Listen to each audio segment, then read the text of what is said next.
Welcome back. Good evening. Good evening.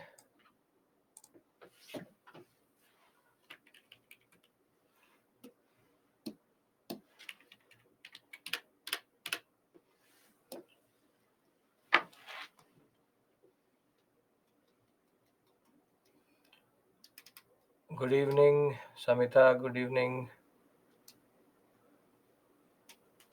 We'll wait 2-3 minutes and then we'll start. As always, waiting for quorum.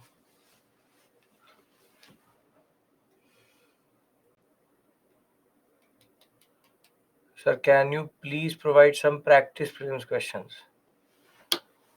Don't you get objective questions every Monday? Every Monday after this session, you will get subjective and objective questions for what I've taught you in this weekend.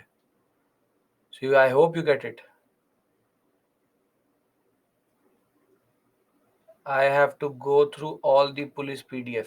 No, you read it just. I'm not not asking you to learn it. I'm just asking you to read it. That's it.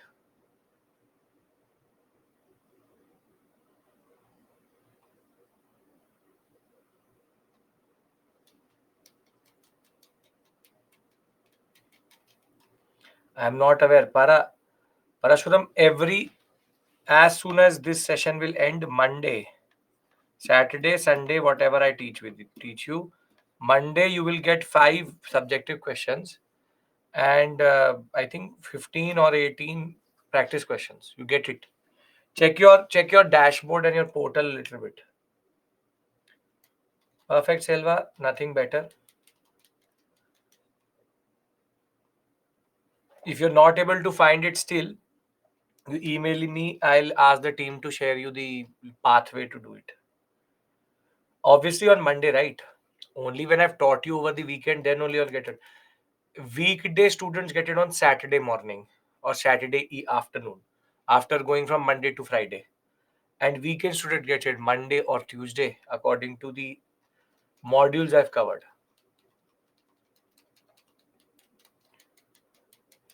Shilpa, that is opening. I've got it checked. Check it once more.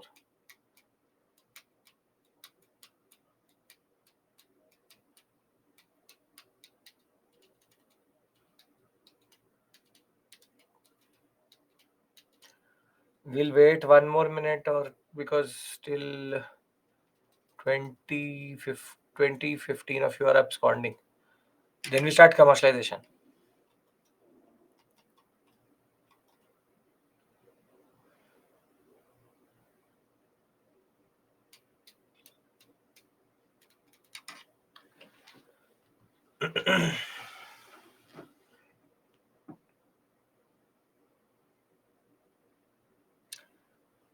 Is Namdev in the class? Is Namdev here in the class? No.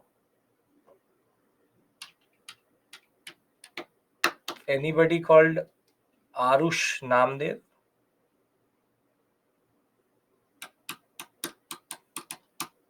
No, na? So yes, obviously because both have been made by me only, na, that is. Now this student has been emailing me, but I don't know how to reply to him. His argument is that the original PPT, which is unannotated, does not match with the annotated one. अब मैं उसको क्या बोलूं मुझे समझ नहीं आ रहा है. Annotated PPT of module 1 is there. And maybe that day when I taught you, I only reached 75%. So tell me, module number 2 annotated will start from module number 2 or should start from 25% of module 1 and then go to module number 2?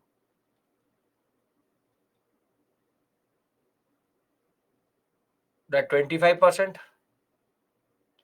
and then go to module number 2. So he's saying that the PPTs are not aligned with each other.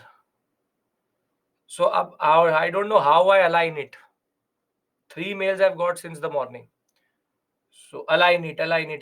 It will happen in every subject, every class because the annotated PPT and unannotated will always never match. Could you please tell us? Again, Shreyas, that is a issue which I know persists, and it's quite unfortunate. However, we are now towards a breakthrough with regards to that. You know everything about it. You can email me. I'll forward it to the team. I am not involved in those decisions, but as I said, there is something which is coming. Surely, there's something which is coming. But I'm not the right person to answer that question. For the students who are asking me the books, I know there's an issue, and that's a supply chain bottleneck, because the that's a basically a bottleneck. It's an issue of supply. So as soon as it comes to us, we forward it to you, and that is the unfortunate part, that that has somehow got stuck. So I'm not the right person to answer that, but I'm still telling you, it's not that we're not cognizant of it. We are extremely cognizant of it. One of the reasons we you get recorded sessions, everything is recorded, is that only because that is one supply chain issue which we are trying to figure out. But remember, my PPTs are the amalgamation. At least my PPTs are amalgamation of the things which you need to read. So don't have to worry about that.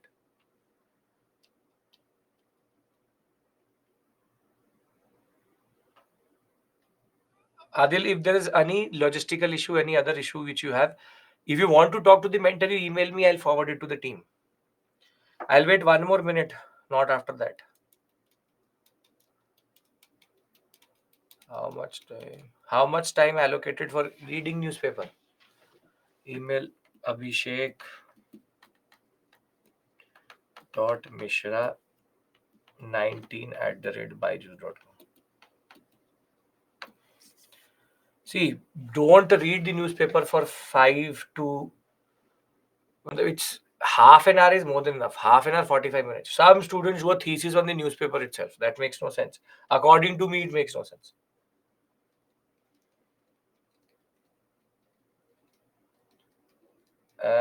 I must. You should revise. So, Prayesh, yes, you can revise the PPTs. You can revise. Go through the recording again. If you have my book, you go through that. There are multiple ways. So, should newspaper be learnt or read? Read. Only learn if it is has very important things. Which is the best newspaper? Your call. See, Hindu is the one which everybody talks about. Hindu and Indian Express.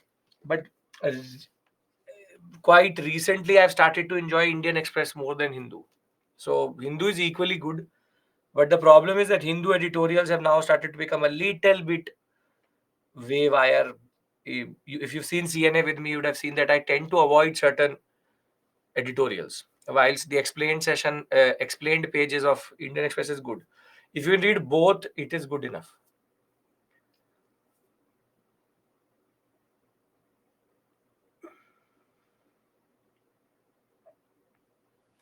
Okay. नहीं ऐसा नहीं है. Don't say that Hindu is left oriented. I am not sure you can say that, but yesterday a topper said 80% students who are at Labazna are from elite colleges. So, so, so, which college was he from? How do you define elite? Write the full form of that. WMAMC is what? MAMC. MAMC becomes medical college. So he's not from the elitist of elitist medical colleges, and he's saying that everybody's from an elite college. Ames, if he's from Ames, I could have got it. So, firstly, please don't fall into these traps. These people don't know how to clear the exam again. So, you should never listen to toppers. They cleared it. That is why they're experts. At their preparation phase, they had no idea what they were doing themselves. One of you sitting here is a topper, and you are equally clueless right now what to do. But then you will start to give lectures to others that this is what I did, then this happened. Nobody knows how to clear this examination. It's all about hard work, discipline, and having a right mindset. That's it.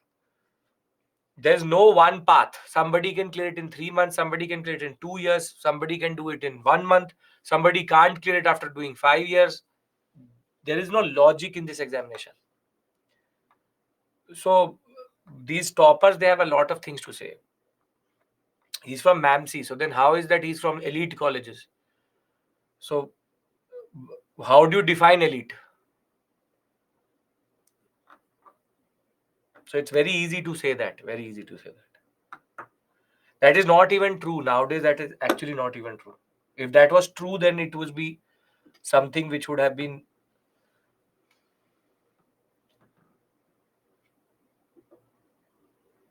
Sir, do people really know before they see their actual name in the PDF that they are going to clear? No. I want to meet that person. Until unless you don't get your name in that PDF, no one knows how to clear this exam. Okay, can we start commercialization?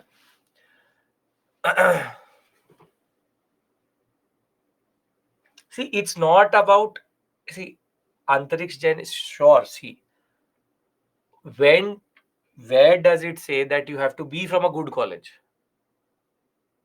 Where does it say that you need to be a good college? You have to have an honors degree.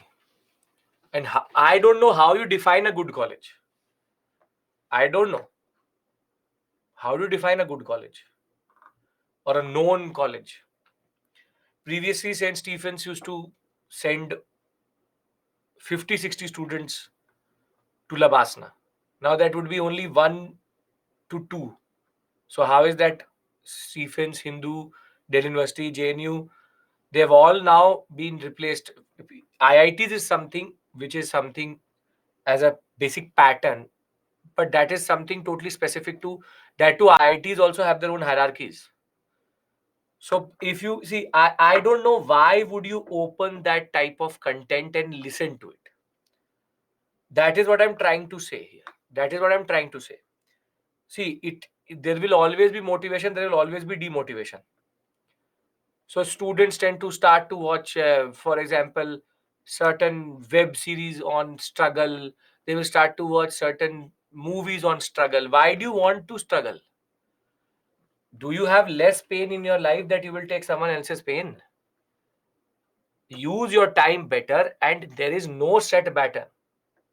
So I'm very clear. I'm very, very clear in saying that I don't care what a person has cleared is saying, because that method may have worked for that person. It may not work for you.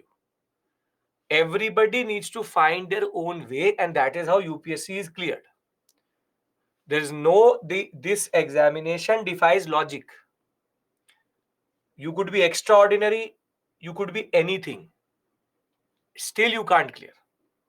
And if you are extraordinary, rather go to ISRO, because then you'll be contributing to this nation better rather than going and solving the water issue of a district. Send us to Venus, send us to Mars. So there's a point you need to understand. All engineers and doctors, if they become IAS officers, then what will happen to the engineering and doctorate sector of our nation? Understand this point.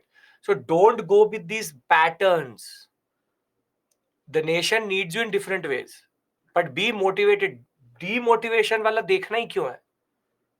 So stop watching this content on YouTube, which is, I want to be motivated, so I will start to watch a random video on YouTube.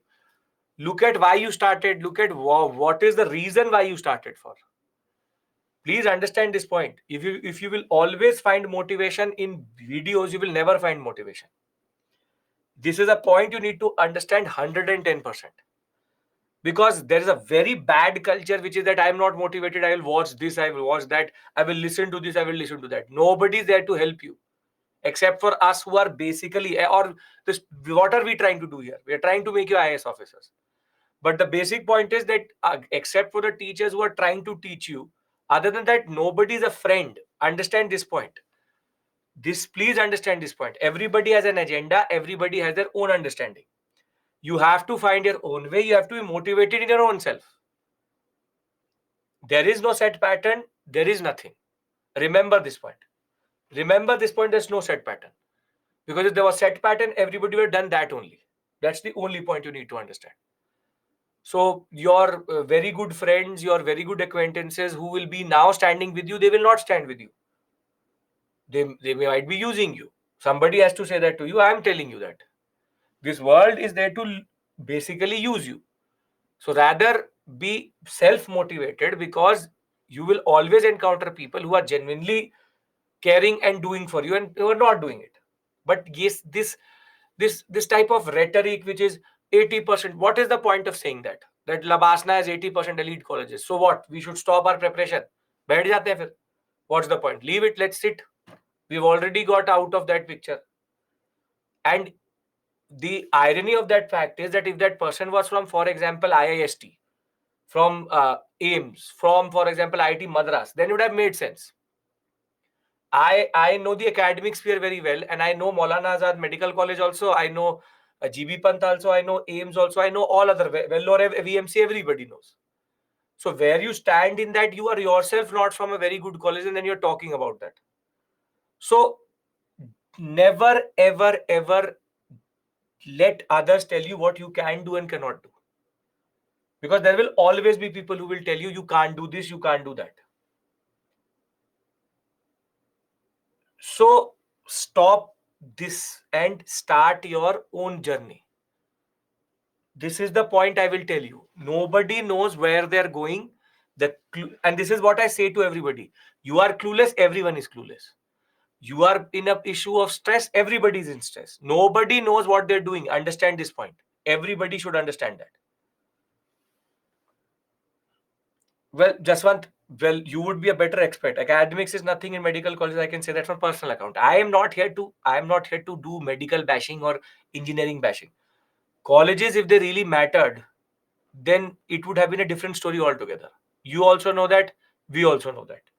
You have seen your own college. I have seen whole of Delhi University. I've taught 8 years in Delhi University. I've been a product of Delhi University. I've taught in Delhi University as a teacher. I've seen JNU very closely. I've seen Jamia very closely. I've seen Delhi University very closely. I've seen AIMS very closely. I've seen a lot of premier institutions. And I can guarantee to you that the best teachers and the best students are coming from the colleges of Delhi University which are not known. So you would have heard about Ramjas, Hindu, this, that. I myself am a university topper from Sri Venkateswara College, which is not considered the topmost in that regard. So BA, MA, MPhil, PhD, all through I was gold medalist. But I am not that. It's like I am from Delhi University, but it's not that. And I can guarantee to you that the past 15 years, nobody stopped in Delhi University in history or any other subject from these big colleges, because they still live in their own understanding of colonial mentalities that we were created during the colonial period. We have our own culture. And that's not the case now. The best teachers, the one of the best students, these BSc, MSc toppers who are coming from Deshbandhu College, from Shahid Bhagat Singh, from College of Vocational Studies. So Satyavati. So Sri Venkateswara College is good, but if you will ever talk about Delhi University, will talk about, for example, St. Stephen's, Hindu. I've taught in those places. I've seen the culture of the students also. So don't worry. I have a very good idea of these things, and there is nothing very extraordinary which they're doing there that you can't do. Yeah, JMC. See, JMC, Indraprasth College, LSR used to be a very important hub. Now LSR isn't. So in girls' colleges, JMC is very good. Indraprasth, IP University is emerging as very important. For example, Daulat Ram College is becoming very important. So it's like that. If can we go back to commercialization? I know I'm digressing, but this is a point which somebody has to tell you that, because it's not against any institution. It's not about any institution. I'm not against these big colleges, but I'm telling you that there's nothing extraordinary. Same old everywhere. It is how students are and how you are. And that the story is that the lotus only blossom, what we call as blooms, in a marshy area. वही वाली बात हो. The more you are comfortable, the more you are complacent. Okay. Now, we have to start commercialization, and we have done land revenue settlements.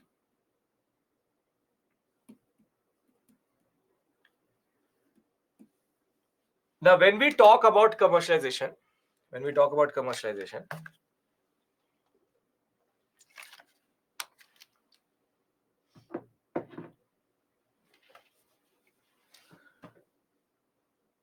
If you ask, I know you just, Mallikarjun, send me an email, I'll get that sorted.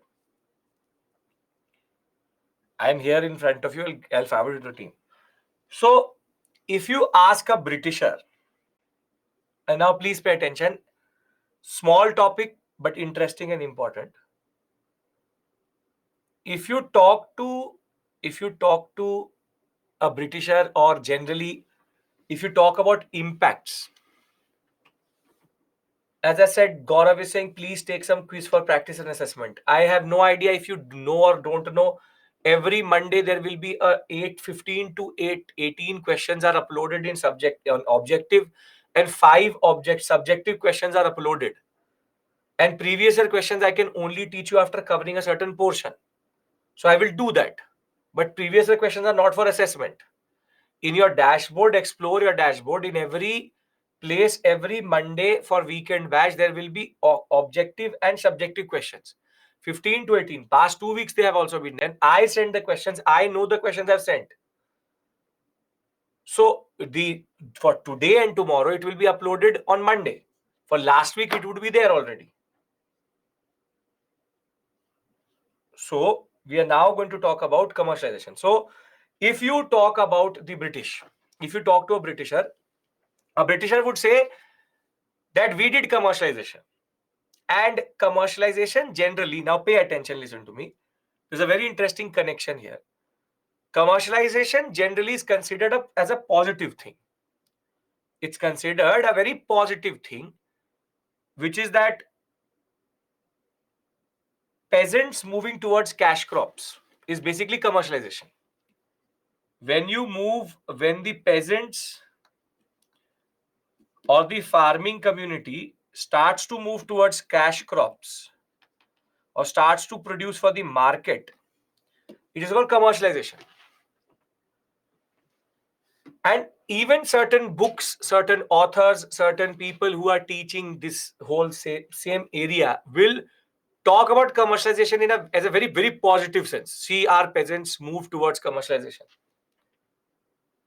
But in Indian context, commercialization is one of the most negative things which could have ever happened, and is a concept of forced commercialization.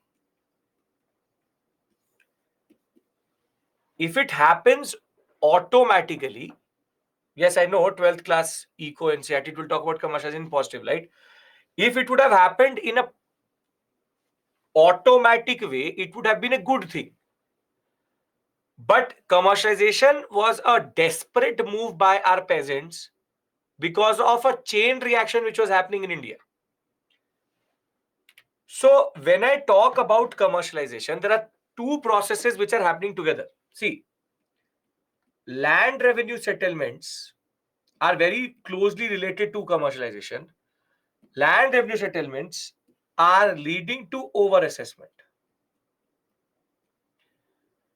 And overassessment will thereafter mean very high revenue demand. And very high revenue demand means that the peasant is under pressure to find crops which can sell for more. Now tell me one thing. You would get more money by selling grains or wheat or rice, or by selling rubber, tobacco, opium, or indigo. Where do you get more money? A cash crop or a grain product? A cash crop. So the peasants, in their desperation, now understand this point, they are desperate to move towards cash crops because that is the only way they gain more money. So in India, our peasants have not moved towards cash crops because they wanted to. They were forced to. This is the process of force. They are coerced to move towards cash crops.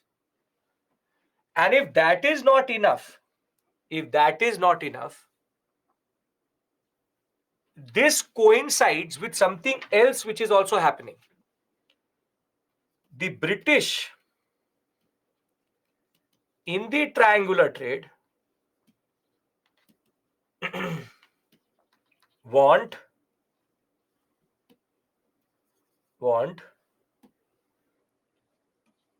certain commodities,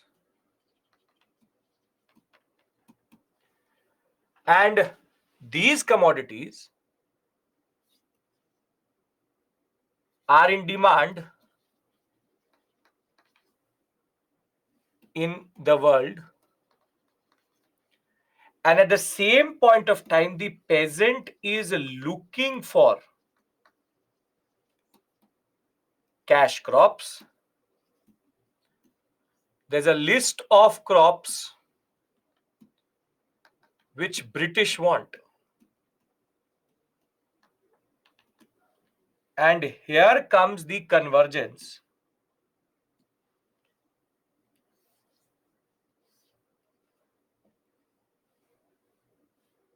Opium, silk, rubber, sugar, indigo. Now do you get it? Raw cotton. Now do you get it that the British actually did it deliberately? If every peasant in India keeps on producing grains, then who will produce for that commodities being transferred? So you asked me that were the British dumb in having overassessment? No. It is only overassessment which can put the peasant on this path. And there is one more impulse which is there, which is industrial revolution, which is based on textile. And therefore, that is also dictating how and what they want. So there is this one process which is indigenous to India, and there are these two processes which are specific to the British. It's a proper structure which the British have created. If you look at it, land revenue is there, over assessment, peasants want cash crops, industrial revolution, need for triangular trade,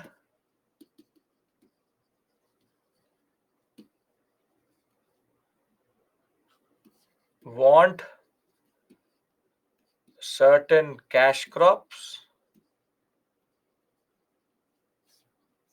and that is where they converge. So they are coming from two sides, but they're converging in the middle.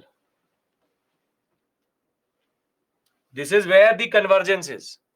Land revenue settlements lead to peasant wanting cash crops, and the same point of time, industrial revolution and the need for triangular trade, which is opium, China, leads to them coming to the same point where, whilst our peasants were desperate to find a certain cash crop, the British were in a way is, why can't China cultivate opium? But why would they drug themselves?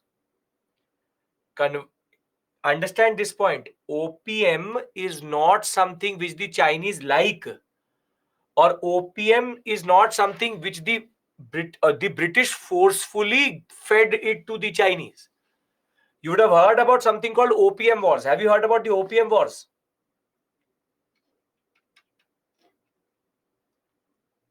There's something called the opium wars, wherein the Chinese will realize that the British are drugging us, and there will be two wars with the British. Why did India drug herself? Because if every cultivator in India is moving from left to right and is high on opium, then who will cultivate the opium which will go to China? British don't need to open China and open India. India is already under their control. If every drug peddler will start to every drug peddler will start to consume his own product, then how will he smuggle that product? Are you getting my point? In 100% cases, the person who sells a cigarette does not consume the cigarette. So they are weakening the Chinese resolve by drugging them. So producing opium for China is a project which the British have, which they have to pursue to open China up. They want gold and silver. That has to come from somewhere. Getting my point?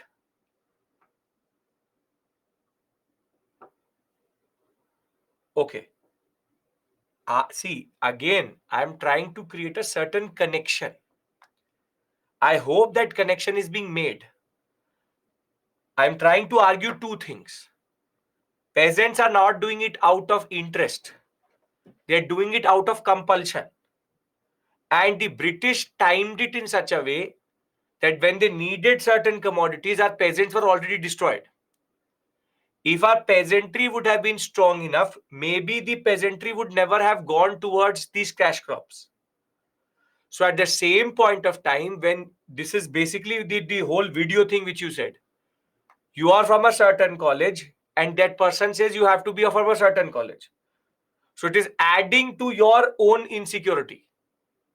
So same way the peasant would have a cash crop.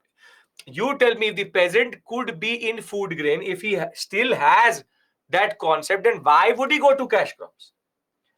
What is the relation between industrial revolution? Industrial revolution relationship is industrial revolution does not want cotton finished cloth. That I will tell you tomorrow when I'll talk about deindustrialization.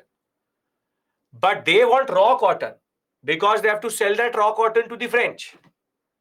That raw cotton India needs to produce. At the same point of time, our trade profile has to change. Industrial revolution needs certain amount of products. That product will only come from India if the Indian peasantry produces it. So how it's a very simple process. I give you a question. I'll give a very I'll give you an example which would not actually be correct and unethical, but I'll give you that question.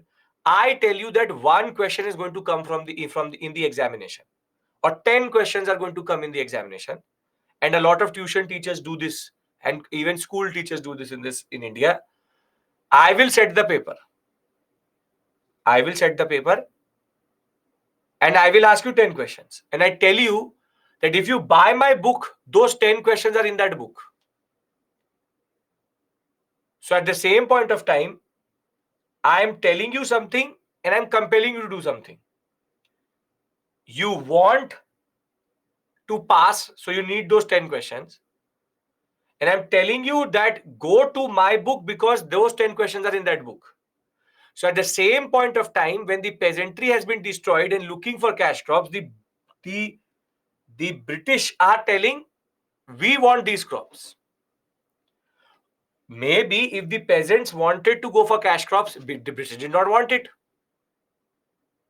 Or the British wanted something and our peasantry was really strong. This is not a coincidence. This is a proper planned form of domino effect which is converging at a point. Please understand this point. Nobody is going to talk to you about this in this way. There is nothing to be very proud about commercialization of agriculture in India. Commercialization of agriculture in India is a proper form of our desperate peasantry now falling into another trap. Because the crops which they're asking to produce are also not good crops. Opium is useless because once once opium war will happen, opium demand will go down. Indigo is one of the worst crops you can produce. Sugarcane equally bad. Equally bad cotton if not produced in the right sector. Why don't the English directly demand cash with over assessment? But haven't they done that? Understand this point. Polu, they have actually done that only, na? They have over assessed and over a period of time created the peasantry's need for cash crops. And then they say, okay, you want cash crops, take this indigo and produce. I can tell you one thing very clearly. If you go today into the village and say to a farmer, take this money and produce indigo for me, he will literally beat you up with the lathi he has. Lat baja de. They will literally beat you up. Because if in their own proper state of mind with free will, nobody would ever produce indigo. Indigo is the worst crop you can produce, but the peasantry was compelled to do it because they had no other option. It is not rocket science I'm talking about. I'm just talking about a convergence of three things together. Commercialization in India is not a process of proper capitalist farming. And if you don't realize one thing, commercialization also causes famines. Because if every peasant is going to move to cash crop, then what will happen to the food grains? Cash commercialization is the single-handed reason for famines. If every peasant was making or cultivating some food grain on his own land, why would there be a shortage? What I'm trying to argue here is, firstly, commercialization is a negative connotation thing. And second, which is that commercialization actually has a very interesting way of making it. History optional, exact same question came. In history optional, and a GS level student could write it. I'll read the question out to you and you tell me, would you be able to answer it or not? 1 second.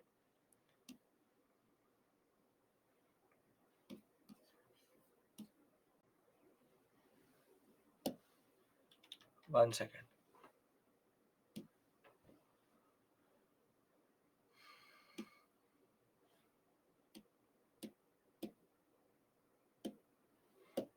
Okay, I'll read this question out to you and you tell me if you can answer it or not. First question, history optional paper 2. Colonialism had a twisted logic of its own for commercialization. It emerges on analysis to have been often an artificial and forced process. This question is an optional level question, and I have taught you at GS level. Can you write the answer to this question?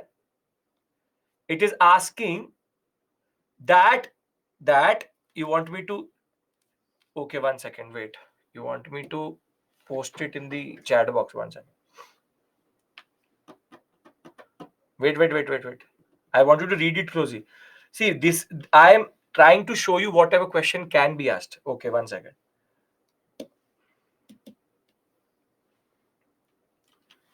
Now you see here. This was the question.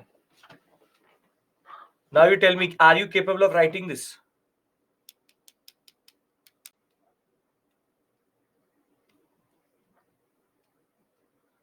And this is not a GS level question. This is for a person who has prepared for UPSC history optional. And basically what I've made in front of you, 20, it is 10 marks, 150 words. The slide I've made in front of you is exactly answering this question. Are you getting the point of this discussion?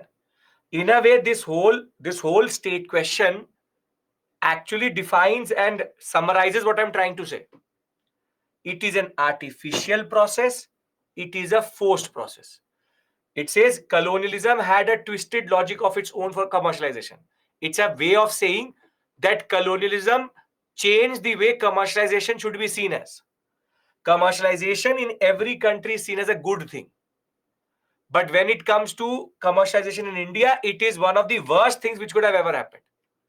And the testimony to the testimony to this is also from the fact that if you ever listen to any Britisher, they would always say this. See, in 1765, the Court of Directors argued. What is the tail word of this question? Tail word, there's in history option, there's no tail word. Firstly, I don't know where you got that word from. It's just that you have to substantiate on this line. The directors in London wrote to every employee in India to enlarge every channel for conveying the annual produce of our acquisitions, and it increases the investment of our company to the utmost extent. India did not get one benefit of commercialization. Every crop which they did ended up with revolt. Cotton, Deccan riots; Indigo rebellion; sugarcane, Gorakhpur whole sector, UP burnt like anything for that. Opium after a point crashed. Indigo as it is was problematic. Silk never caught up properly. Pepper and others were never there. Not that it was not very competing that ways. Tea was the only thing which they produced systematically in Darjeeling. That too, it was only adding to the exchequer of the British exchequer, not us. No crop in India ever benefited any peasant. Now, Cornwallis argued the value of Bengal to the British depends on the continuance of our ability to furnish an annual investment to Europe. What I want to argue is that why commercialization of agriculture happened was, this is the industrial revolution question. This is the industrial revolution point, that the British mill owners, the industrial revolution, wanted us to produce a certain set of commodities, and they were agricultural in origin. Second is that they had to serve the triangular trade.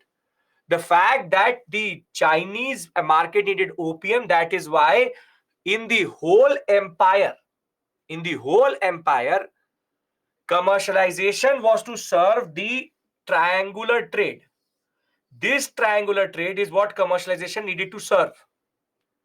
Land revenue settlements is nothing but a way to induce our peasantries to be desperate to produce it.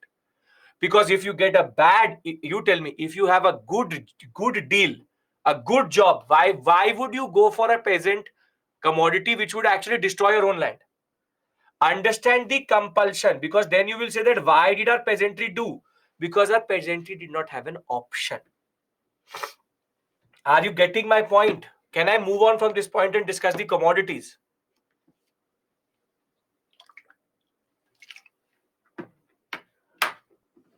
Okay, now,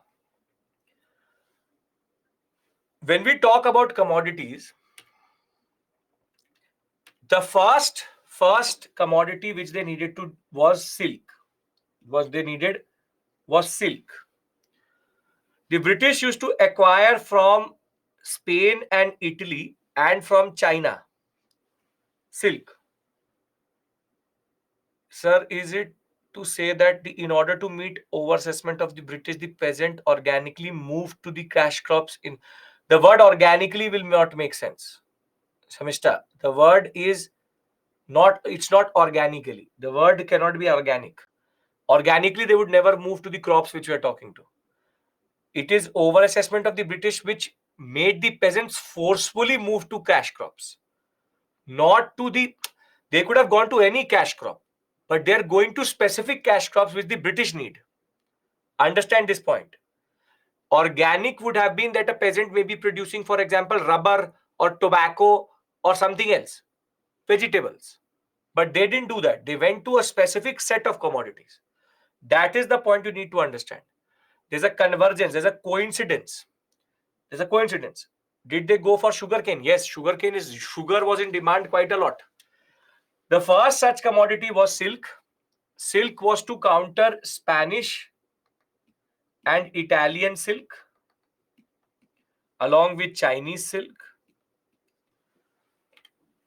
The second most important commodity which they wanted was indigo. Indigo, I will tell you, is a very dangerous crop. Thereafter, third such important commodity was opium. Opium was directly needed for China. We had pepper, sugarcane, sugarcane, and other smaller crops, but not very significant in that way. Tea also was produced after a certain point, and raw cotton. Raw cotton was to feed the European market. Now let's talk about raw silk first. Rubber never. Rubber never. Rubber only very small areas they were doing. Then let's talk about raw silk. For the purpose of the examination, you don't have to do a thesis on them. I'll tell you where you have to concentrate, but don't need to do a thesis here. Raw silk was to replace the Spanish and the Italian silk. And it's not that silk was never produced in India. Bengal silk was being produced. But the problem was that it was very slow and the quality was not good. So in order to change that, they changed this technique. And in that context, there is a one word, filiatures, which you need to know. Basically, if you've ever seen silk production, which is quite unlikely, you would have seen that they use something like this as a hookish. This is actually put into the ground. And how they make thread is that they boil that mulberry and then start to thread or they start to take out the thread out of the cocoon. So they wrap the silk around this and then start to push it so as to make it more thinner. This is a filiature. Filiatures need to understand one thing, is a British forced thing. In India, this was mostly done by hand, but now they wanted filiatures so that there's an improvement in the way they make silk. The British also did one more thing. Mulberry trees and mulberry farmers all were contracted under the British. They were made to sell at a lower cost. And this pattern will always be there. If a person would go directly to the market, he would get rupees 5 for example, per meter. But the British used to take it at rupees 2 per meter. And therein they were using their colonial power to assert it and dominate it. Then comes opium. Opium was something which was needed for China specifically. They were drugging the Chinese. There was a lot of demand for opium. And that is why as soon as Warren Hastings comes, the government of India now has proper opium based contractors and government run opium plants. Is there any food scarcity? Yes, that is commercialization. Famines are because of commercialization. Understand one more point, which is that imagine that the government of India, British government of India, was the biggest producer of a drug. This is basically equivalent to cocaine. Ganja, afim, still today are considered proper drugs which cannot be produced. Opium has medicinal qualities, so it is used in certain places. If the peasant resists to what we call as cultivate the cash crop, his land will be taken, given to the next person. That was always the option. Confiscation of land happened at a scale which was never known previously. Multiple confiscations. So opium was an addictive drug which was needed for China. But it's a narcotic. But there's an interesting story. Do you want to know about how basically the British never were able to become what they wanted to become as the opium overlords? There's an interesting story about that. See, if you have ever seen opium, this is a poppy plant. This is called a poppy plant. So opium comes out when you cut this plant, there's a liquid which comes out. My supervisor for PhD is a narcotics history specialist. So what happens is that you have to scrape this liquid out, and that is basically opium after refinement. So in Bengal, when they scrape it, they put it into water. But there was also one more opium which was produced in India, that is called Malwa opium. The Sindhyas, under them had acres and acres of opium being produced. And the Sindhyas, there was a small difference between how they used to extract. In Bengal, you take that and put it into water. And when you go to Malwa, they will scrape it and put it into oil. What happens is by adding it to oil, the narcotic content remains in a way intact. So when the British wanted to drug the Chinese with opium, initially Bengal opium worked. But very soon the Sindhyas and the Portuguese realized that Malwa opium could be a better product than Bengal opium. So the Sindhyas used to produce it in the heartland of Malwa, take it to Goa. From Goa, it used to go to Karachi. And from Karachi, from land route, it used to be smuggled into China. And as soon as Malwa opium came into the market, nobody used to even ask about Bengal opium. They used to basically throw it away. Thuk de de. You say, what type of opium is this? And that is why the British had to abandon this opium project, because they were never able to smuggle the volumes which they wanted to. And it is basically the Portuguese and the Sindhyas which actually undercut the whole opium project itself. And that is why they will fight with the Chinese and open up China. But this is a commodity which they needed and wanted for a very long time because of the Chinese connection. After 1856, it will become useless, and all opium producers in India will more or less die of hunger. Dying of hunger reminds us of the next commodity, which is indigo. Can I talk about indigo? Are we all on the same page? Yes.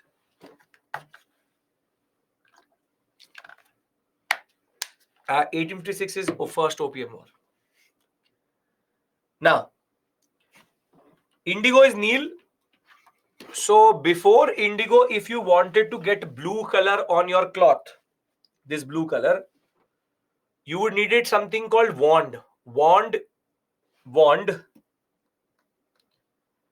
is also a crop which was produced quite a lot in Caribbean islands and in France and all.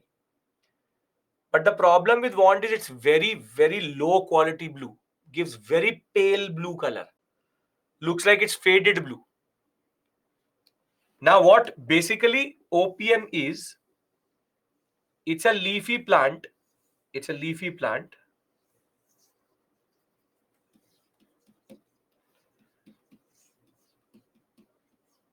And if you boil this indigo plant,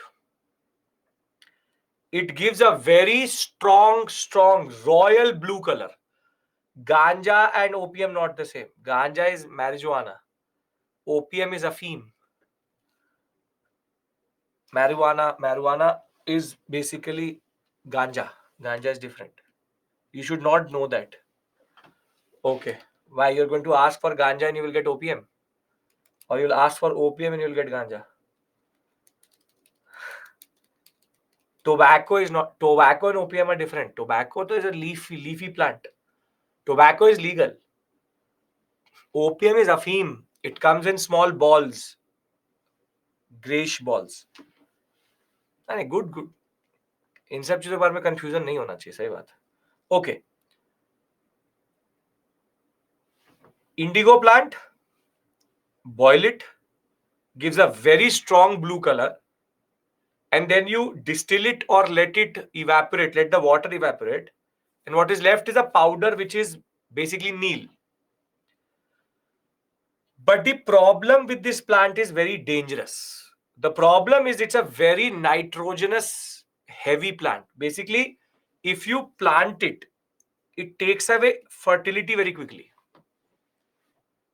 Indigo is one of the worst plants to ever produce because it takes away fertility in one cycle itself. It will take away all the nitrogen of the soil, and then it will basically make it devoid of any real sense of fertility.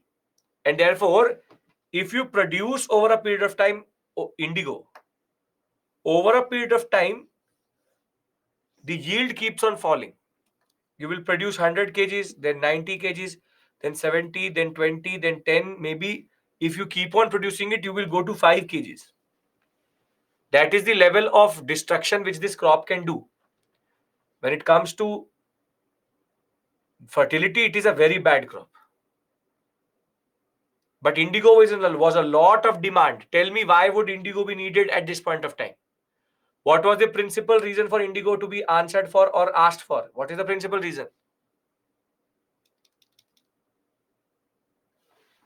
For coloring cloth, industrial revolution. Industrial revolution, cloth is being produced. So that cloth needs a dye, and that dye is indigo. But in India, indigo is produced in two ways. Now, please pay attention. Very important, not a rhetorical point, comes in the examination. It was produced in two ways. One is called Nij, and the other one is called Rayati. Only 5% of all indigo was produced in Nij, 95% in Rayati. But, sir, just why indigo? Because there was no other alternative. Synthetic dye is going to come later. This was an organic dye which was available. White color white will only come if you'll add indigo into it. Is there only requires blue color clothes? Now this needs a little bit of understanding of science and technology. In order to make your school or college shirt white, what does your mother add to the water? She would add आया नया उजाला 4 बूंदों वाला और 3 बूंदों वाला जो भी. So that is Neil. That is indigo which she's adding. But that's a synthetic color. For white color and blue color or any forms shades of blue, you need Neil. You need Neil. It's based on the concept of atmospheric reflection of colors.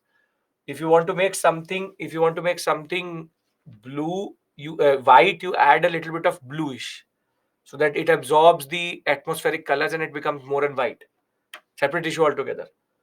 It will give you blue, and blue is a fundamental color for other colors also. So for dye making, it is a very important color.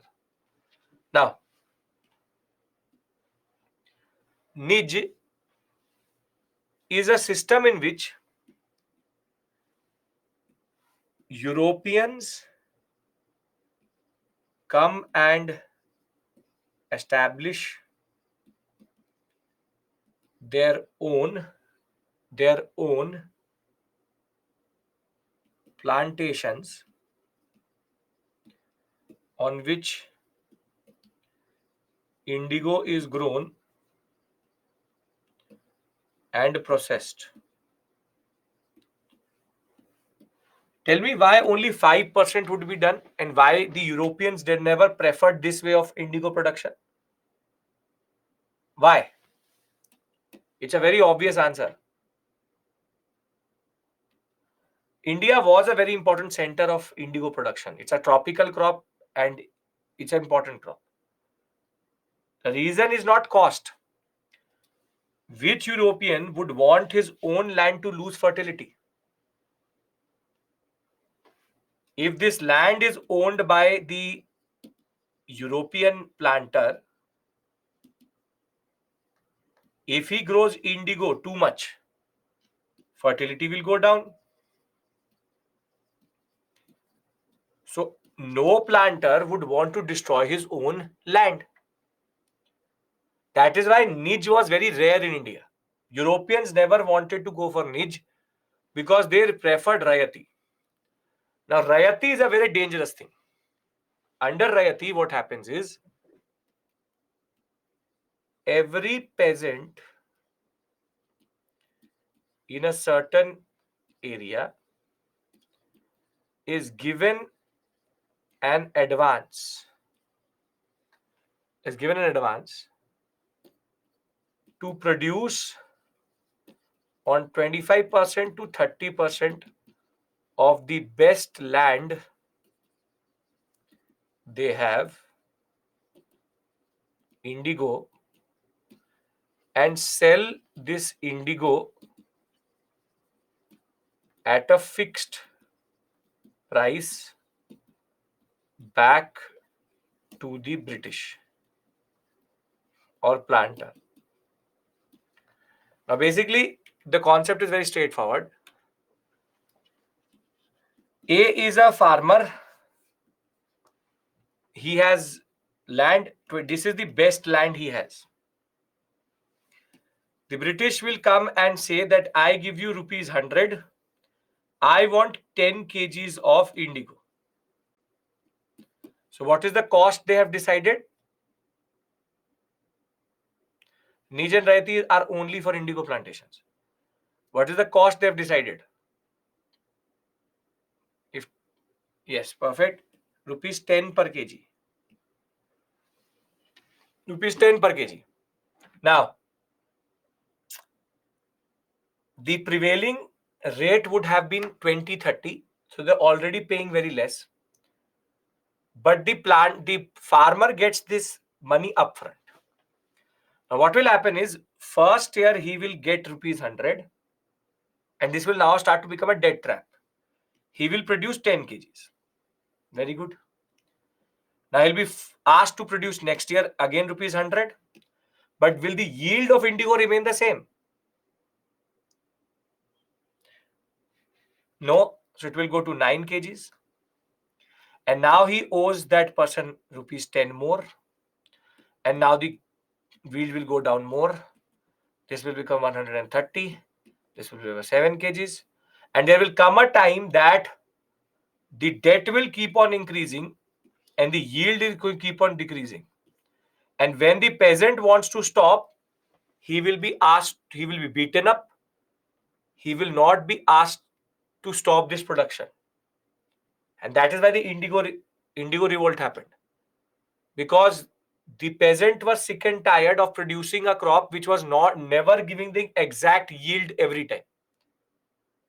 And this is why the British always preferred Rayati system, because Rayati system was only damaging the crop of the peasant.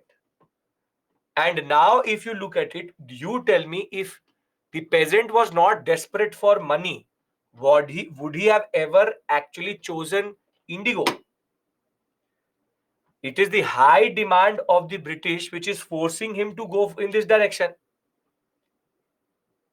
And this is why indigo production in India was a very problematic aspect of the agriculture in India generally. So it's a blue dye extracted from a tropical crop. Previously, there used to be a lot of supply from Caribbean islands, but Caribbean quality was not good and started to decline. And Indian indigo found a growing market across the world, and the Industrial Revolution wanted this also. Now, there were two ways in which it was produced. Under Nij, the first, the planter undertook the cultivation with their own plows, cattle, employing hired labor for the purpose. The plant was cut and taken to the plantation factory for the dye to be extracted. However, under the Rayati system, peasants cultivated the plant on their own land and they had to deliver at factory at fixed price. Almost all the indigo was produced under this system, as it had advantages for the planter. To begin with, the price paid was very, very low to what it was. He could not refuse to grow the indigo itself. Refusal may lead to beating up, imprisonment, and destruction of crop. And because these planters were very close to the ICS officers and the people who are basically British element, no complaints were ever accepted against these planters. And that is why in 1859-60, all of this will outburst in the form of the indigo revolts. What is the advantage for British? That they are consistently paying same amount and less supply. Akash, because they are trying to go and make the peasant go in such a debt trap that they would not have to pay any amount after a certain point. You keep on making the peasant indebted so much that they have no other option but to now they will not give anything. You keep on paying the British for 50, 60 years. Now, the next most demanded crop was cotton. Before 1756, we were the biggest exporter of finished cotton or cotton. And after 1756, we became, rather 65, not 56, 65. And by 1833, we became the largest exporter of raw cotton. So from being a finished good exporter, we became a raw material producer. And in raw cotton, there's also a problem. Cotton is a black soil crop, needs a lot of water also. Initial period, not in the later periods. But the problem is that the raw cotton which India was producing was not for the British Industrial Revolution. Because what we produce in India is basically called short staple cotton. If you make it into threads, it will break very quickly. So rather it was American cotton which was the biggest supply in the world. America single-handedly was the 90% of the market of, or 90% of all cotton being exported across the world was American cotton. However, that was based on the concept that America would remain stable. All cotton textiles in India and the cotton boom, which will later become the reason for the Deccan riots, was linked to the period in between 1860 to 65. There was a major boom in the cotton sector in India. And the reason is that between 1860 to 65, what we will have is called the concept of American Civil War. Under the American Civil War, the cotton supply, because northern states and the southern states of America will fight, and that will in turn lead to a moment in which the cotton trade from America will die out. In India, that will lead to a boom, but as soon as they were united in 1865, they will be back to where they were, and the Indian cotton market will crash, and that will lead to the Deccan riots in India. But again, a problematic crop because is very needs a lot of labor. It's a lot of labor. But the most needed crop, which was or something which they needed for centuries, was pepper. And the pepper trade was the reason why the British or even the Portuguese came to India. Now, the point is that when they became a paramount power in India, they forced our peasantry to sell pepper at a throwaway rate. If they were buying pepper previously, for example, at 100 rupees a gram, now they will ask us to sell it at 10 rupees a gram. And basically, pepper will be a commodity which they will send to the British, but with refrigeration and the Industrial Revolution, pepper will become redundant after a point. The next crop is sugarcane and sugar. This is also a very problematic crop. Though there was a 50-fold increase in sugar production between 1833-47, after 1850, it will also become very, very, very, very low. But why is sugarcane a problematic crop? Pre-harvest and post-harvest. What is the reason why sugarcane is problematic? Pre-harvest and post-harvest. Pre-harvest, it needs a lot of water. That is one of the biggest issues. Needs a lot of water. It is very water intensive. It sucks up water and it is a very bad crop for areas in which there is no perennial source of water. As it is not a very efficient crop. Post harvest, the problem is that it will lose its sucrose content if you don't quickly take it to the mill. So the peasants were always under pressure to quickly supply the sugarcane to the different areas of the mills itself. And the more you wait, the drier it will become and the less sugar it will give. And again, the same story was there, that they were making us sell the sugarcane at a throwaway rate.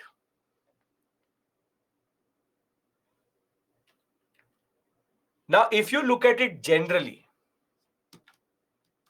all these goods were produced so that the British could benefit out of it.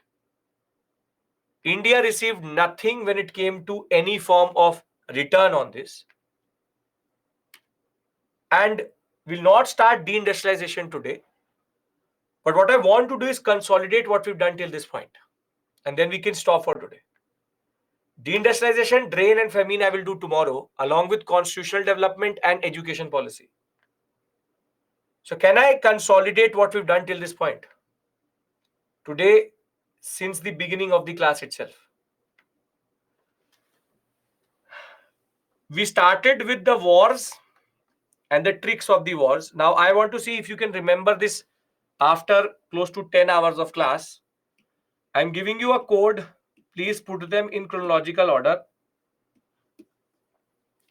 Please put them in chronological order.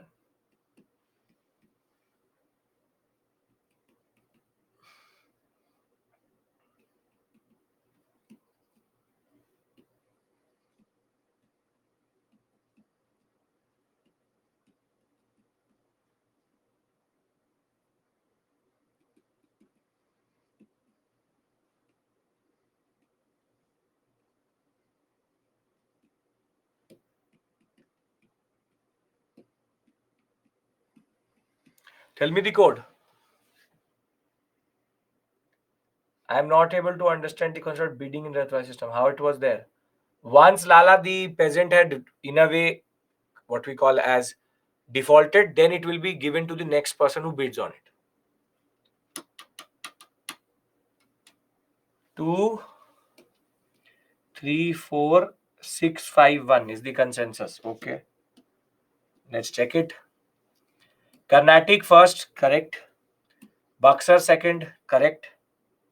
Then Mysore, then Maratha, and then Sikh. So 2, 3, 4, 5, 4, 6, 5, 1.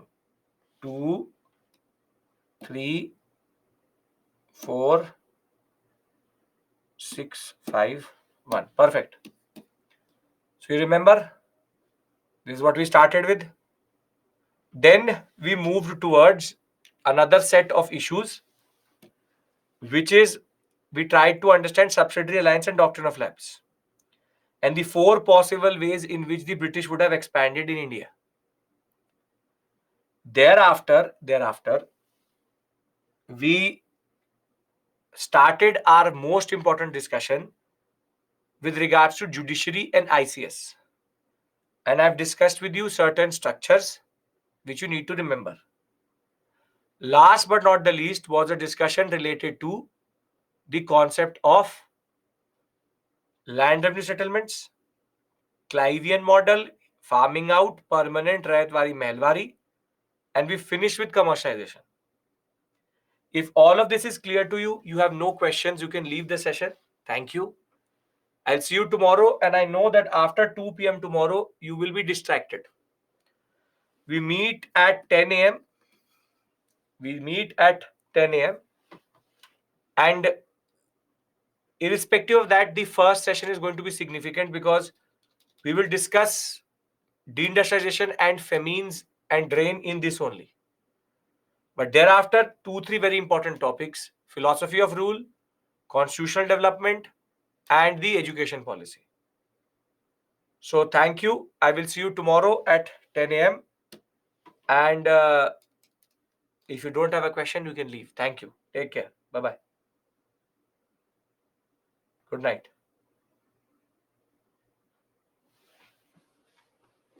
If you have a question, I'm here for the next 5 to 10 minutes.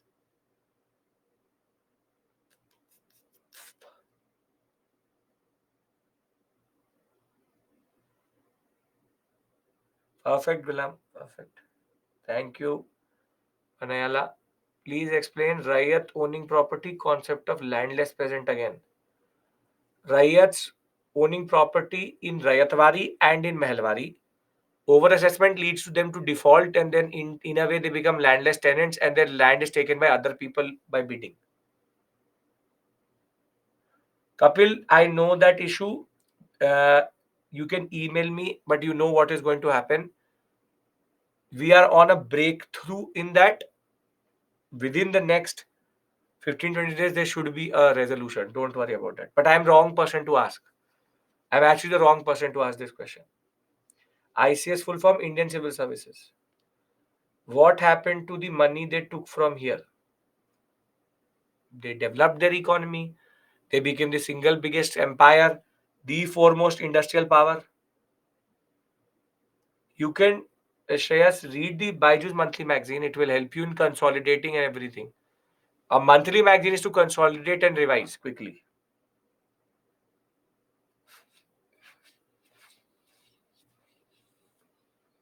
I'll talk about that, Gulam. Don't worry. If you're following CNA, that is good enough. If that is good enough, then you have to be regular. But that is not a substitute to reading a monthly magazine in the end of the month.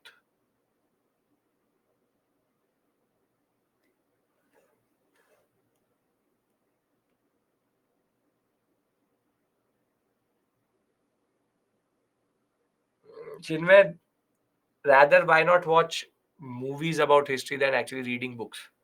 Because then you will exhaust your mindset. It will not even help you generally. But if you want to read books, for example, what area you want, because there are multiple set of areas in which you can read books.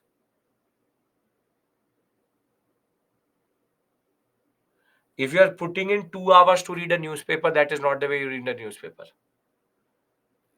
Front page, editorial, explained page, that's it. You have to read 4 pages you have to read. So there's no point.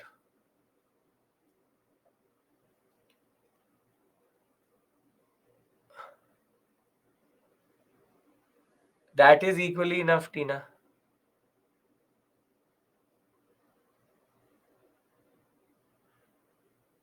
Teaching is consultant by, yes, Pooja. British colonialism, you want to watch a good movie. The problem is that we, the Bollywood people, are less such that we made such bad movies on colonialism. I can't even recommend something to you. You can watch RRR. RRR shows one aspect in a good way, which is don't go to Mangal Pandey. It's too dramatized. Uh, I don't. I actually am clueless when it comes to Bollywood movies.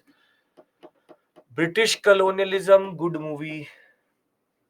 I none come to my mind when it comes to Indian. Lagan is again. Lagan is 1 point and then cricket. So everybody, I have already told you the peasants were oppressed. Then how is Lagan something new for you? Mm, I don't know. If you can suggest, I can tell you. If I have not even watched a good movie recently when it comes to. There are good books. You can read the trilogy of William Dalrymple. You can read Anarchy. That's a good book. You can use books. Homo sapien is good. White Mughals is a good book. Anarchy is a very good book. Era of Darkness is a good book. Shashi Tharoor's book is also good enough. A little bit over the top, but good enough. So English had been exploiting us for more than 150 years. Still, why are we don't hate as Pakistan, China? Because that is what the British taught us. Unfortunately, they made us think that the enemy was from within. That is the reason. That is communalistic politics for you.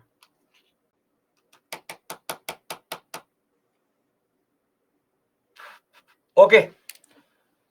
See you tomorrow. Marathon till 8 o'clock tomorrow again. See you. Take care. Bye bye.